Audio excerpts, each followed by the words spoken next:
Hi folks, Vipin here.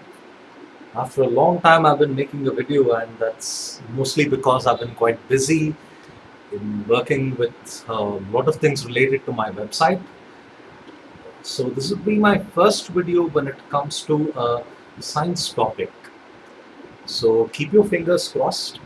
I hope you like the way I explain. I was a science student long time ago, 2003 to 2005. I did my pre-university in science. My combination was physics, chemistry, bio, and mathematics. I vaguely remember most of my knowledge, and I had really good teachers uh, who delivered the concepts in a very lovely way. So I'll be using most of my knowledge from them to explain a lot of topics in the future. Now, this particular video will be about solid state and the problems that was there in this particular unit. Now, I'll be just doing three problems that will take a certain amount of time. But nonetheless, before I start doing the problems, let me tell you why is it that you need to study solid state. Now, this is something which most people don't tell you.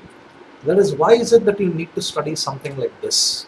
Now, solid state, if you look at it on anything which is in fact made up of particles, now that includes everything.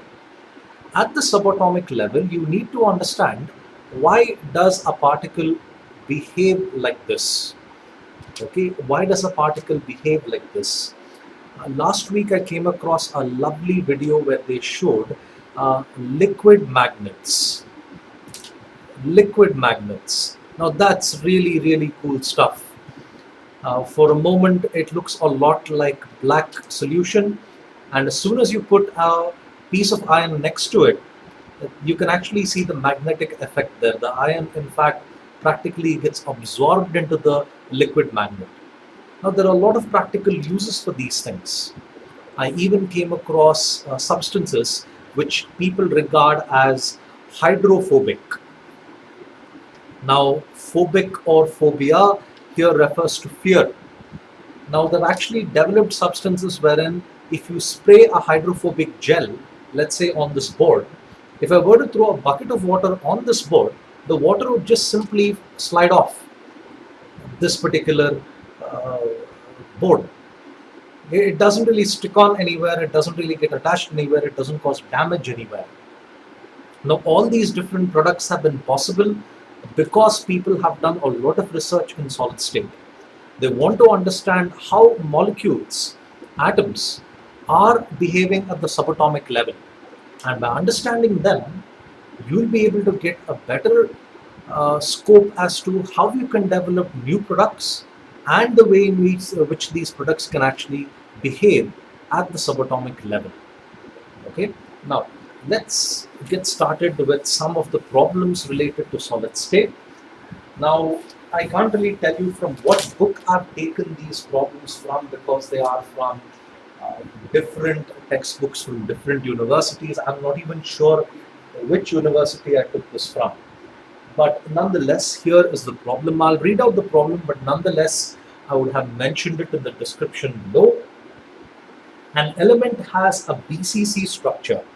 BCC here with a cell edge of 288 picometer.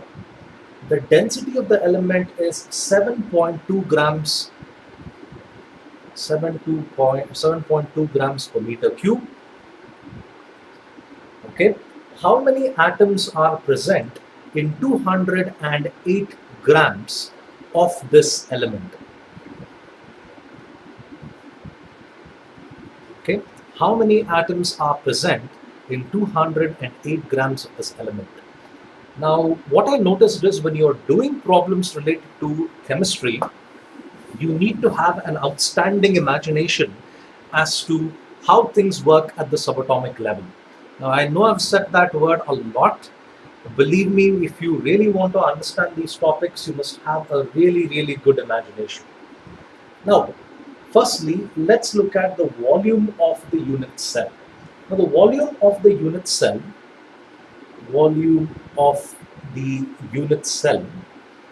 here has been given as 288 picometer. Now, this comes a bit of a problem because when it comes to calculations, it's better off if you can convert it to centimeter. So this you need to convert to centimeter. Now, when you convert this to centimeter, you first take the root to meter. If you convert this to meter, it actually comes to 288 multiplied by 10 to the power of minus 12 meter. Now, you can do this if you have a good understanding of the various units used for measurement. Micro, milli, if you are familiar with them, you can actually go about deriving these different values here. Okay, and then convert this to centimeter, 288. Remember, this is meter cube. So multiply this by 10 to the power of minus 10 centimeter.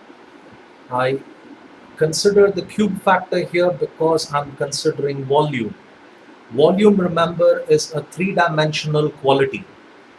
Okay, it's a three-dimensional quality. When you use volume, let's say you refer to an engine of a vehicle, when you say 100 cc, 100 cc here is cubic centimeters, which is nothing but volume. Okay, so it's a three-dimensional quality. So you need to imagine this at the three-dimensional level.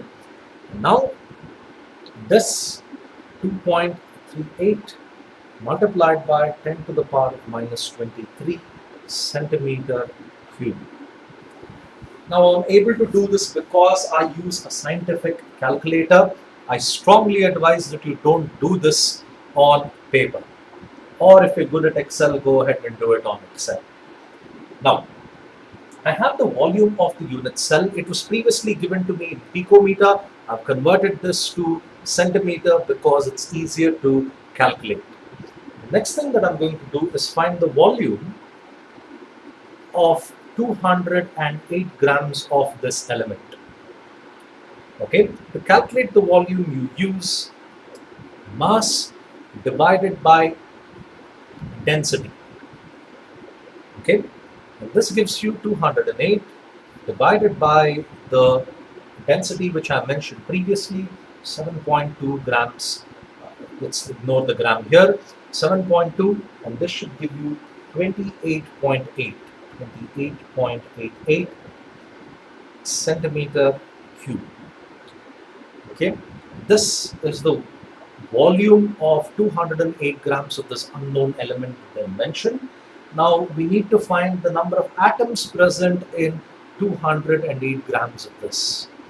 Okay, so how do you go about doing that?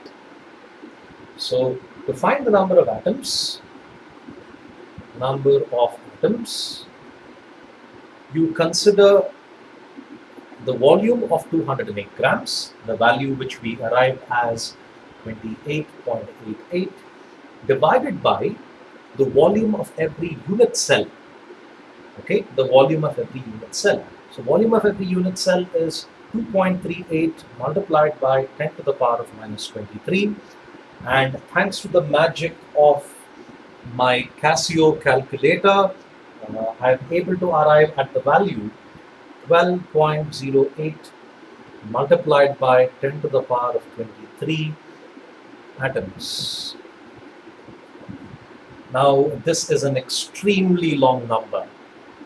I can't imagine this number being present because this, to be very honest, the reason why we find these things very difficult to accept and imagine is because not many people would have told you this, but no one has really taken a picture of an atom or a picture of an subatomic particle like an electron or even a proton. We know the existence of an atom because of experiments and because of mathematical calculations. However, we don't have any photographic evidence to say that, okay, an atom looks so small. It's really, really hard to imagine so many atoms being present. Okay, now this is the answer that we've been looking for, and this is how we've arrived at it. Okay, remember here they have considered a BCC type of structure. So for a BCC structure, this is what you would do in order to find out the number of atoms being present in this structure. Now, let me move on to another problem.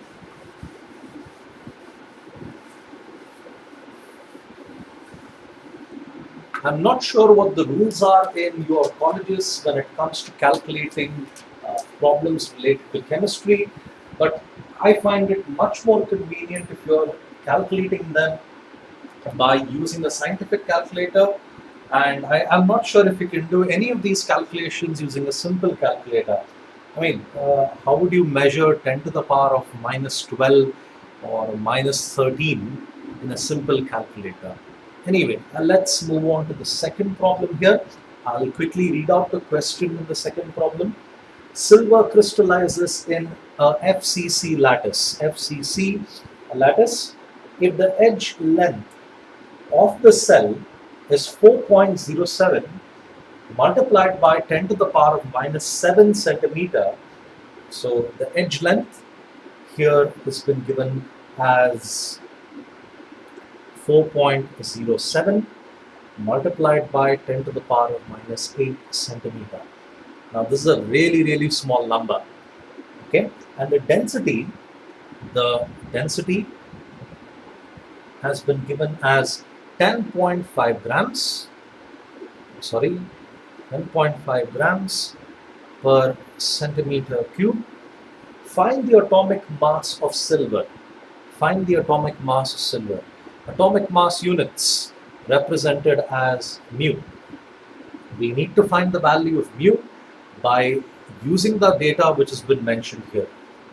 You just need these two things and a little bit of the theory behind FCC types of crystal structures. Now, let me show you how you calculate this. Okay. In a FCC lattice, you have 4 atoms which are present here. 1, 2, 3, and 4. Okay.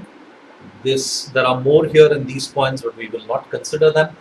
Put this as an atom, this as an atom, this as an atom, and this as an atom. Like I said, use your imagination and think of atoms being put in places like this. Okay. Now, so this should give you the value of Z. Z here refers to as the 4 atoms. That is the number of atoms present in the structure here, in the facing structure, 1, 2, 3, and 4. So I have 4 atoms being present here. Now, to find the atomic mass, all I need to do is M equals D Avogadro and Z. Okay, I will tell you how the A cube comes here in a moment. And now this is what I need to do. D has already been given, which is the density, which is 10.5 multiplied by the Avogadro constant, which is 6.023 multiplied by 10 to the power of 23, which in turn gets multiplied by 4.07 into 10 to the power of minus 8 the cube. I get cube here because the structure itself is a cube. So in fact, if you want to know what is the area of a cube, the face at least, this is what you would go about using. Okay, and then 10.05 multiplied by this, and yes, since I use a scientific calculator for all this, I am easily able to get the atomic mass of silver as 107.9 mu, or atomic mass units. So this is how you would calculate the atomic mass of silver. Okay, now let's move on to another one. Oh, before I move on, this is such an important factor in chemistry. Go to YouTube and search for periodic videos, and there is a professor by name Martin Polyakov. He explains the importance of this number, and after I saw the video, I was really amazed by how such a simple concept here has got so much of importance in the world of chemistry and in fact in the entire universe as well.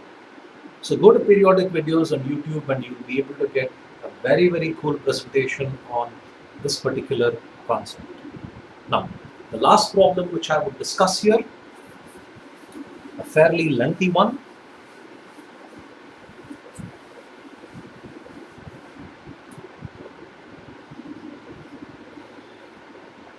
Niobium crystallizes in a BCC lattice. So the crystal structure here is BCC. If the density is 8.55 grams per centimeter cube, 8.55, calculate the atomic radius of niobium using its atomic mass of 93. So mu here has been given as 93. Now in some textbooks you might come across the atomic mass of niobium as 92.9, but I would suggest you take it as 93 because it makes your calculations easier. Okay. Now the question here requires you to find the atomic radius of niobium. So how do you go about calculating this? Now, if you remember the previous formula that I used, m equals d, the Avogadro constant, a cube, divided by z. If I were to change the formula here and there, the first thing I would look for would be I would find out this. Before I proceed with my calculations, I first need to find out this. So I slightly change the formula and this becomes m and d multiplied by Avogadro's constant. So I'm going to use this and I'm going to find the edge length. Okay, so this is what I'm going to do now. I already have the data here. Z here is 2 because it's a BCC structure, and BCC the value of Z would be 2. 2 multiplied by 93. 93 would be the atomic mass of niobium divided by the density, which we looked at as 8.55, multiplied by Avogadro's constant. Okay, now this should give you the value as the edge length A should be equal to 3.304 multiplied by 10 to the power of minus 8. Once again, use a scientific calculator to calculate all this. Otherwise, it's impossible to do this on paper without screwing up majorly. Now, once I found out this, I can easily find the atomic radius. Okay, I can easily find the atomic radius. If you go back to the theory of BCC, you would see a formula wherein it shows A actually equals 4R divided by the cube root of 3. Okay, 4R divided by the cube root of 3. Now all I need to do is again substitute the values here and interchange the formula a little bit, and this is what I would be arriving at. So the value of A is something that we already know. So here R would be nothing but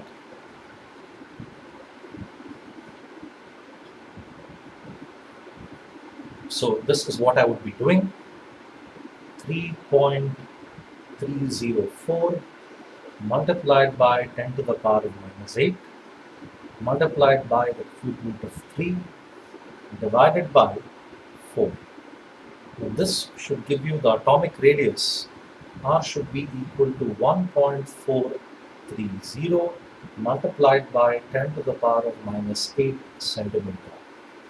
So you have an atom which has a radius of this particular dimension.